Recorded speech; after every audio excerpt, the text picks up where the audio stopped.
So I'm Mark Saddam. My day job is the Associate Vice Provost for Innovation and New Ventures at the University of New Hampshire. You'll see a slash in the booklet. I'm also the chair-elect of Autumn, which used to be known as the Association of University Technology Managers, but we don't only deal with universities, we don't only do technology, and we don't do things that manage, so we just strip the name out.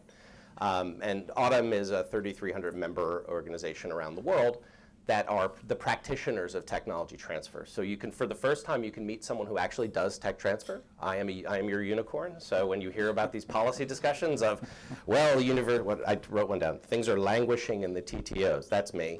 I'm languishing. We're trying not to languish. And I've been in that world for 25 years, but on both sides of the table. So I was at the University of North Carolina at Chapel Hill for about 8 years, but then jumped ship, took one of our technologies out, and ran a biotech company for 8 years based on the university's technology, which was the most humiliating thing that I've ever done because I wrote the license agreement and then went to the company and then renegotiated my own license agreement that I had just written 6 months before. And that's actually the reason, and by the way, I did it 3 times. And the reason that I tell you that is that gives you some idea of how challenging it is to actually do technology transfer in an academic setting. Because actually, most of the folks have advanced degrees. But I mean, you may not know this, but most people have business experience. There are far more people with industry experience in tech transfer than ever before. But you're trying to guess what's going to happen 15 years from now, today, in a legal document when the market is sort of in the way of that. And so one of the things to think about when we think about policy and the ways that we can address these kind of issues is to bake flexibility into these things and think about what my friend Keith McGregor at Georgia Tech talks about, the safety net behind the transaction. So the transaction is one thing, but what about all the other interstitial space that's there for people and talent and translational research funding and things like that? And before I hand it over to number 2, I'm going to give you a homework assignment. So I heard lots of policy, lots of discussion, lots of economics. So I'm going to suggest you all read this book by Mariana Mazzucato called The Value of Everything. It's an amazing book, and her central argument is that the definition of positive contributions to GDP actually excludes education and investment in research. So the central challenge is that the definition of what is a positive thing excludes education and investment in R&D. So we can't actually ever make a positive contribution by the economists because we're excluded from that definition and only show up as negative. It's a pretty fascinating read, but get some coffee. So. Hi, I am Mike Holland. I am the now new Vice Chancellor for Science Policy and Research Strategies at the University of Pittsburgh. I've been there since basically the beginning of November. Before that, I was at New York University doing an academic startup, the Center for Urban Science and Progress. And before that, I was in DC for 13 years as an oversight staffer at OMB, OSTP, House Science Committee, and working for one of the undersecretaries in the Department of Energy. So I'm much more of a science policy person than a technology policy person. And I'm accustomed to dealing with the very big science fields, particle physics, things like that. And I think the one thing that can be a useful lesson for helping technology policy think about some of these core issues of manufacturability and how we make investments is some of these big science fields sort of own the whole value chain in a sense. So if you look at how high energy physics and CERN and other big labs like that, they have no problem making investments from the very earliest stages of developing a new concept to sort of doing the prototyping, scaling up, manufacturability studies, et cetera, because they're going to be the customer for that. And a lot of these examples that we've heard, the DoD example, those are ones where again the government can own that whole value chain because they're the customer at the end of that chain. Similarly, in healthcare, right, the federal government actually spends about $1.5 trillion in healthcare, both through the VA, DoD, Medicare, Medicaid, and so forth. So again, it's much easier to design those systems when the government is at the end paying the check for the product. And so one of the challenges that when we were looking out again across multiple industries, and again, I spent a lot of my time, almost my whole entire time in DC, focused on Department of Energy issues in the energy sector, we have this sort of divide, the appropriate role of government, et cetera. And I think the thing is that sort of is a bad question, and we need to be doing a better job at asking good questions that lead to sort of stable, tractable answers. And so I think one of the things that we do want to understand, and this is where some of the work that MForesight has done in identifying some of these opportunities is really valuable, where you want to actually think about what does that manufacturing ecosystem look like for particular sectors? And then you want to sort of understand where there are failures within those that chain of small, medium, and large. And then we want to figure out, like, what are the things that different actors in that ecosystem need, and what are the things that government can do well? Some things are just funding, right? And so when you're looking at technology transfer, where things are coming out of the universities, and there are things where a competitive program that would allow universities to apply for gap funding, and so some of the proposals that are being put forth have that flavor, and that's excellent. There are other things where small and medium-sized companies may not have access to the test facilities that they need to demonstrate independently that they have that their product functions as advertised. And that's something where, again, if you look across the Department of Energy complex, again, not advocating for DOE in that sense, but it's just one that I know better. The national lab complexes have an enormous number of test facilities.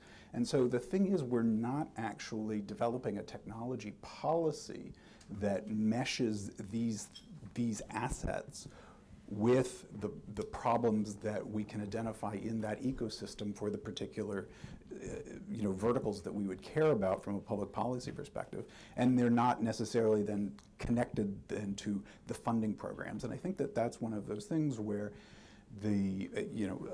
when Senator Rubio was speaking about essentially wanting to have we need a more coherent policy as opposed to sort of the magic of the market is going to take care of everything, that we actually need to do, I believe, a much better job of analyzing these ecosystems, looking at where the problems lie, looking at what the assets are that exist and how we can tie them together, both from a rules-based system, like what should be the rules for the private sector using these government assets, test facilities or other things like that, as well as where the funding. And we need to do that somewhat systematically across the sort of the sectors that are deemed important for American competitiveness.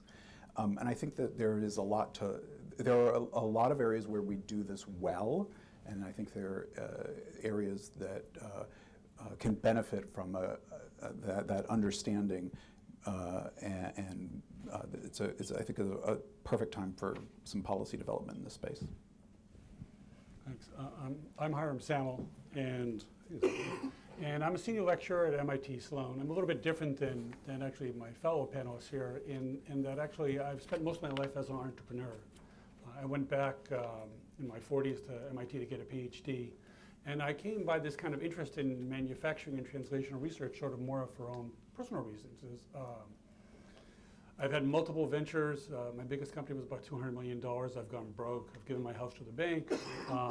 I've manufactured absolutely the opposite of advanced manufacturing, textiles, about as low tech as you can possibly get in Fall River. But when I got to MIT, I started investing in companies. And what I learned very quickly was the digital companies didn't really need me, but the manufacturing companies did. Not because I was smart about manufacturing, but basically it was because no one wanted to give them money. And so I got involved with a number of these things. I've invested in 7 companies.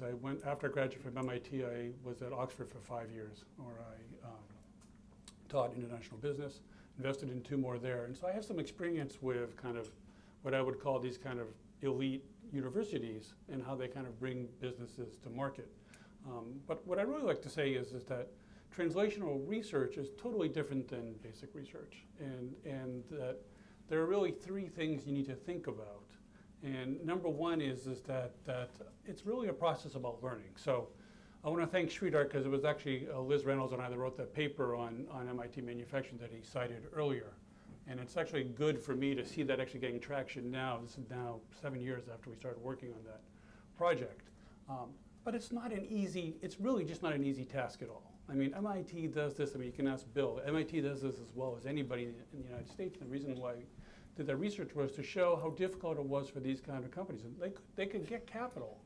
They really couldn't go anywhere with it. So I think when we think about what the narrative is, and I think actually Senator Rubio and Representative Khanna said that, this is really about learning by doing. It's really about learning, and it's an incredibly inefficient process. You need a lot of money. And venture capital is incredibly inefficient. There's a very, very high persistence in returns to the top decile of venture capital firms. The rest of them kind of stink. Angel investing that I do, fool's gold. I mean, yeah, you can get lucky, but the point is it serves an incredible public good. Maybe the private good's not so good, but a public good is tremendous. And having lived in the UK where they don't have any of this kind of stuff, you better understand it when you come back to the United States. That being said, is that anyone that ventures into this, you've got to build this huge, elaborate ecosystem. MIT did this, but it did it through experience. MIT has always been a pragmatic institution, and it does it by learning. And so, for example, there's a huge gap in pre-commercialization, so MIT started the engine. You need something in terms of getting local talent, so they built a mentoring service. And so translational research is really locally derived. And as Mark and I were talking about, he's up in Durham, 40 miles away. He might as well be 2,000 miles away.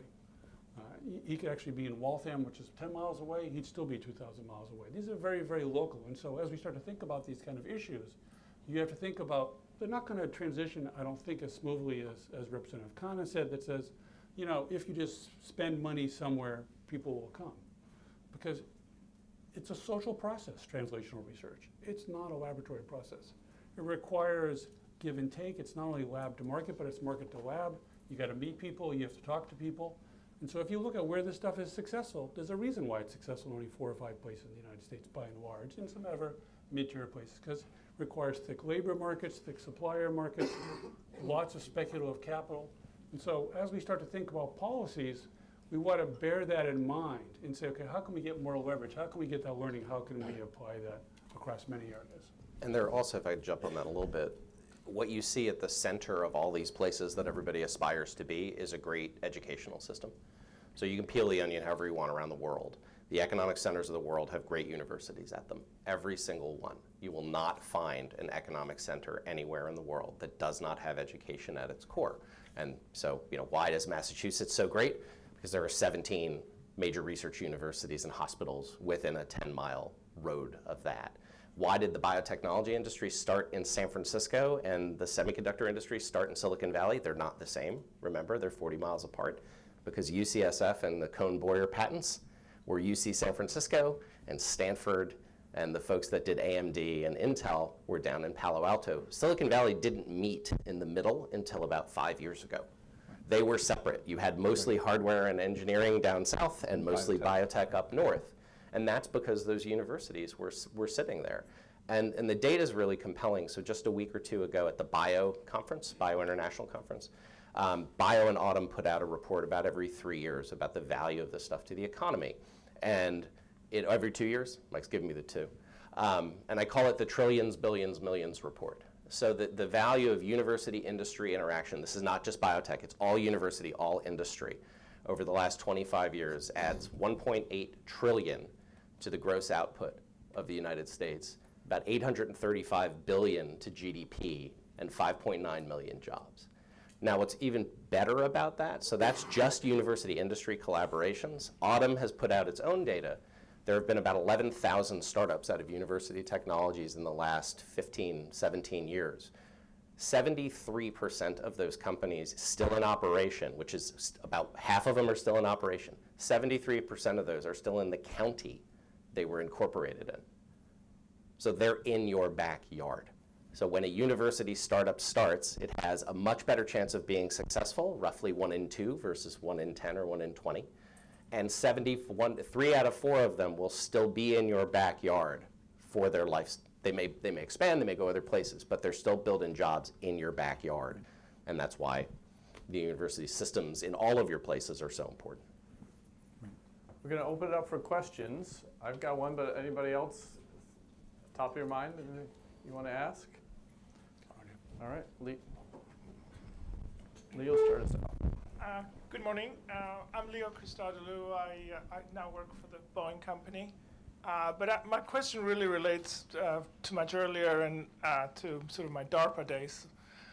Recently, I was in Costco, and I saw an LG large screen TV, quantum dots. I remember in 1999, when I went to DARPA, we were funding quantum dots. Yet the product in Costco today is made by LG. And this issue of translational research, and I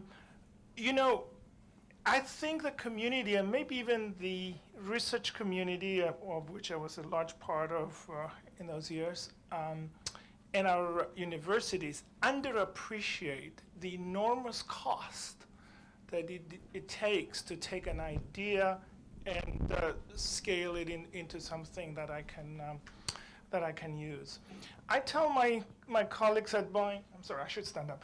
I tell my colleagues right now, I don't want continuous development. It does me absolutely no good. What I need is stability. Because the only way I can use something if I know you can make it consistently the same day after day, and I need the statistics. So when you think about translational technology and why just putting more money, I think what Shrita said, to the existing research programs, it's not sufficient. The money, the new resources have to go in establishing the stability of production, the MRLs. We talk a lot about TRLs in technology, but what really matters is the MRL. It's a manufacturing technology. It's the readiness for me to know that when I send a purchase order today, which I will send digitally, by the way, as opposed to paper, I want to know exactly what I'm getting. So let's think about it. And I want to make a second point related to that.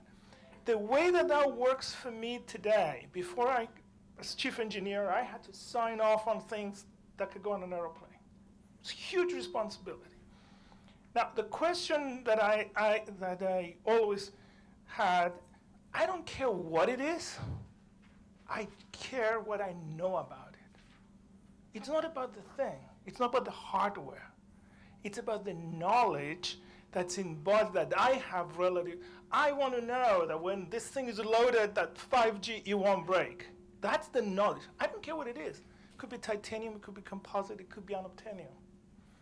So when you think about translational research and what it takes to put something in a highly reliability product, it's about the knowledge and developing the database, developing that knowledge, and the reproducibility is much more expensive than the initial demonstration of research.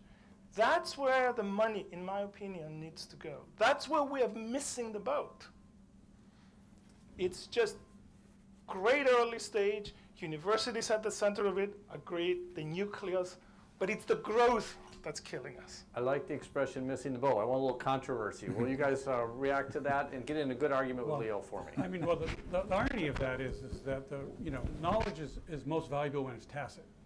So when you make it explicit, right? You put it in an IP or it's codified like your phone. It's in the technology. It can be commoditized, and that's where it goes to these global value chains. And so that plays against a lot of advanced manufacturing strengths because it just takes when most of the companies, for example, that you develop go overseas. Like take, for example, quantum dots, right? I mean, there's no question that's only a matter of time before I went overseas because the center of gravity of the electronics industry is in Asia, right? Cativa, another MIT spin-out, right? This OLED technology. Where'd it go? Got a lot. I mean, it's based in Silicon Valley, but it has a lot of money that it got from the Chinese government. And a lot of these governments give money that's non-dilutive. So, I mean, how many of you, have any of you done angel investments? So, a couple of people. And so, you're in a tough place as an investor because you want to get your money back, you want to get a return. And when someone comes and offers money, you say, well, this is actually pretty good. The biggest problem in the United States is that people that are in these kind of industries don't have tech valuations. The market doesn't reflect those tech valuations. And so it's really hard for them to go get attractive money, in a sense. And so they're forced to do this. And so when the knowledge is still tacit is when it's most vulnerable. And so in many ways, the U.S. has to develop a system to keep that tacit knowledge here. So I heard a couple things to see if Mike and Mark have a reaction, but one is I think we all agree it's a lot longer and harder to see a return on investment than you want. One of our board members, John Fisher from Draper Fisher, used to say the same thing in every board meeting. He said, we're going to launch this software, then we're going to launch this. And he said, well, Bill, in the history of the business world, there's not yet been one software on time or under budget. So what's the realistic? It's just going to be longer than we think, but still big payoff. Sharon, I saw your hand, a question. Here we go. Thanks, Leo. Sharon Flank, InfoTrack. Can you talk a little bit about the university support after the birth stage? So InfoTrack relied initially on technology out-licensed from a university, but the thing that has been most useful to us as we added our own and transitioned has been the fact that we have a $3 million wet lab at that university because, hey, it's exciting for a professor to see, look, here's an application, you co-author with my students, and then we have a $10 million test lab, again, for which we pay in nothing but publications. How about the stage after the university inspires it? What next? Now, let me this chair is very comfortable but very small. So tech transfer, I'm going to start at the beginning. So remember that tech transfer is the great unfunded mandate. All of your university tech transfer offices and research hospitals get $0 from the federal government to do their jobs. So the burden of that work is on the universities who took it up because we feel like it's the right thing to do, and there are policies that suggest that we do it. So now you're going and saying, okay, beyond that, you don't have any funding for that, but please, let's add some additional funding to get to the next step. So what do? We say, okay. Because there is the valley of death that's in between those things. And so you start to see programs, and I think, Sridhar, this is where some of the work that you're proposing here is exactly right. That's the role of state and local government, money from the parts of the federal government to put the resources in place. It's that interstitial space that I talked about in the beginning. So you need a wet lab because the two-person company can't build their own lab. You need access to university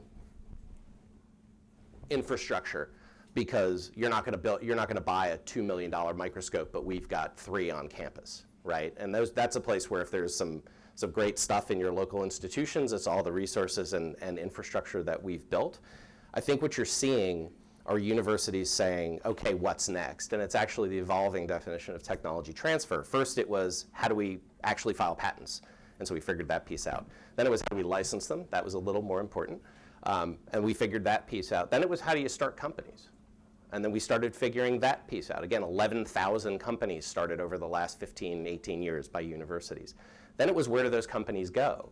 Now you start to see incubators, accelerators, purpose-built facilities, but you're not done. Then it's what's next. Then how does somebody other than MIT create the venture mentoring system? How do you tap into your alumni networks? How do you tap into people in the local communities? That's the place where there isn't enough capital in a university in the era of declining federal budgets and declining state budgets in support of higher education. We're hitting the point where the taffy's going to snap. And if that's the place where I think programs like this say, let's put in some additional infrastructure, let's put in some additional support network in there and build those things out for folks. So I think you find universities actively participating, but we've reached the bottom of our pockets. Right. And so we can't go much farther. Right. And so to follow up on that, I mean, we're at University of Pittsburgh, we're right in the middle of like designing many of these sort of components, right? I mean, when I was at NYU, we had multiple incubators that NYU got because of the sort of the unfortunate opportunity during the financial collapse when there was a lot of real estate, and NYU was basically given remarkably below market rents to sort of fill up the space in some useful way with some assistance from the Economic Development Corporation in New York City. At University of Pittsburgh, like, you know, we don't have the economic collapse, and so, you know, we're trying to figure out, you know, how do we build incubator space for the companies that are coming out of our research, and our particular strength is that intersection of medicine and engineering. And so, you know, we're trying to design that at the moment. We're trying to design seed funding and gap funding, et cetera. But, you know, we are not an NYU or an MIT, and we don't have as much sort of free internal cash as, you know, other institutions that I've been at. And so, you know, that's a challenge. And I think the thing is, you know, this idea of the translational research centers, like is a really good one, but I think it's much more important, just based on my own experience, to actually design the federal funding programs and think about the incentive structures for both on the federal side as well as on the performer side. And it's much more important to get that right than to like create a new thing, right? And so maybe it's my own bias against the proliferation of new centers and new actors within the ecosystem, but I think it's much more fun. There are lots of actors who, if appropriately funded, could perform these functions, and it's much better to like fully fund the ones that are there and with the right incentive structures than to create new entities. So there's a good conflict. Before we get to Bill and Sridhar with their question, I'm hearing different voices. Last night at the dinner some of us had. Some of us, we don't need to reinvent the wheel. We just need to make it roll. We need to make it work better, fix the glitches. And other people say it's not working. We need new systems.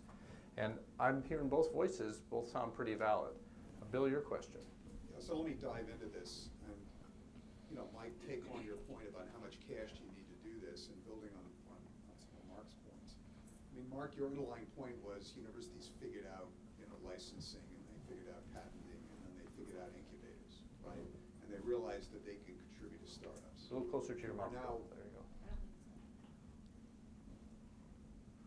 We'll take Sharon's here. Something up. yeah, it's not on. Start again. Take two. Start again. So let me push back a little bit on Mike's point about how much cash do you need to do this, and build on Mark's point. Mark, you pointed out that universities have figured out patenting. We figured out licensing, and then we figured out incubators, right? And there's lots of incubators that are based in or around universities all over the place now. And we're doing a lot of startups. Now we're at the next stage, right? We're at the next stage because what we assumed would work, which is venture would pick this stuff up and run with it, turned out not to work. It works great in biotech, it works great in software, and it works in some services, but it's not going to work for any kind of hard tech. So if a university wants to do any hard tech, you got a dead end right ahead of you.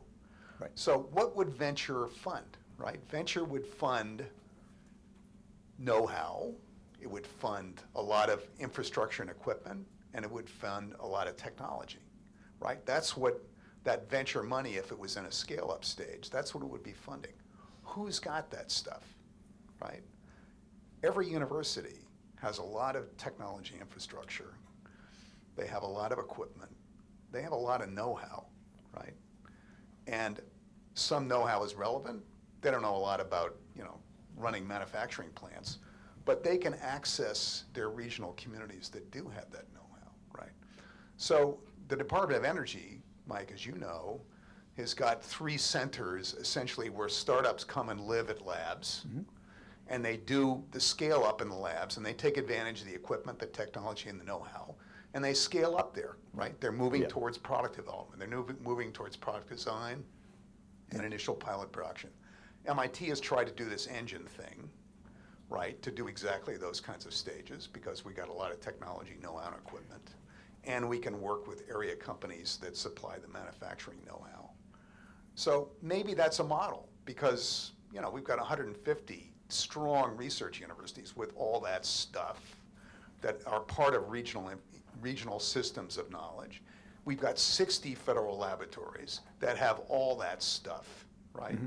Maybe there is, without having to break the bank, a model where we could repurpose a lot of our institutions, existing institutions, but create new institutional elements within them. So does that make sense? Let me kick it back to you because I heard some pessimism in there. So, take the mic. So I think that it can't work, and that there is a model that it can work. Yeah, I think I partially agree with what you're saying. There actually is an enormous amount of capacity for certain elements of what you have to do. So again, that's why I started with the Department of Energy. There are